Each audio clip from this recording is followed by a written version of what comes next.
What is going on, everybody? Welcome back to another video. So another trade recap for the day. Green day for me again, but really don't consider it a great day, and I'll show you guys why. So I think just before I hop in, it's an important distinction to make. Just because a day is green doesn't necessarily mean it's a great day, and just because a day is red doesn't mean it's a bad day. I think it's more important to focus on your plan, your rules, whether you followed those, whether you're in line with what you plan to do, and things like that. Percentages, R to R, not just the P&L. But besides that, hopping right in. First trade I took for the day actually was on the SPY. So, excuse me.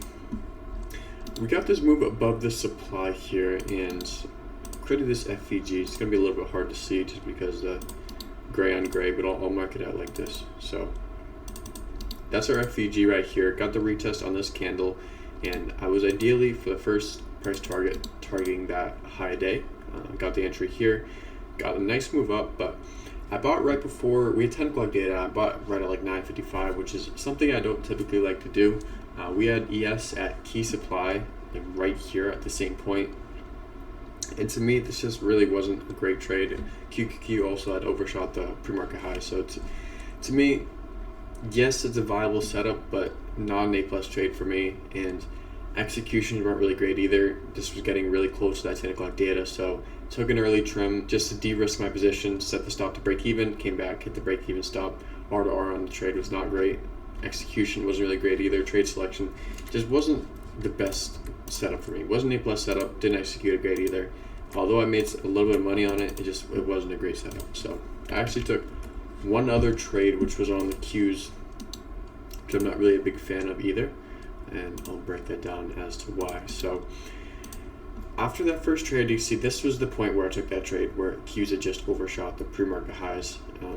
But anyway, so heading into the second trade, you see we broke uptrend structure. So we moved down, then it moved up. This was our higher low, closed below it. Uptrend structure has been broken, and as we move below it, I was looking for a fair value gap lower high to a new trend to play down.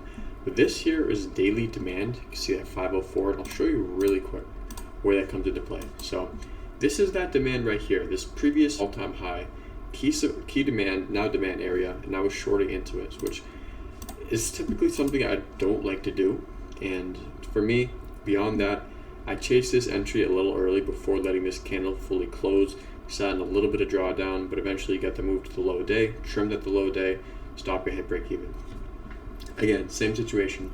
Made money on this trade, but it was not a good setup for me. It was not an A+ setup. Context did not make sense. Shorting right into demand.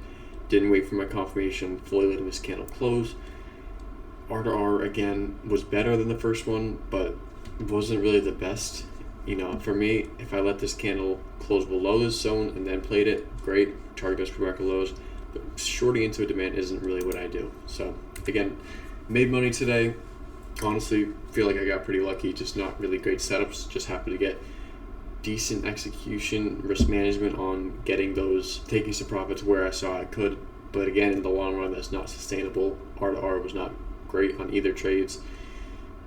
It just wasn't really good setups that set me up for long-term success. Those were just get a little bit lucky in the moment with right idea on the trades, context not making sense on some of them, executions not being great with some of them, just kind of made the trade a little messier. So appreciate you guys all for coming. See you in the next one. Peace.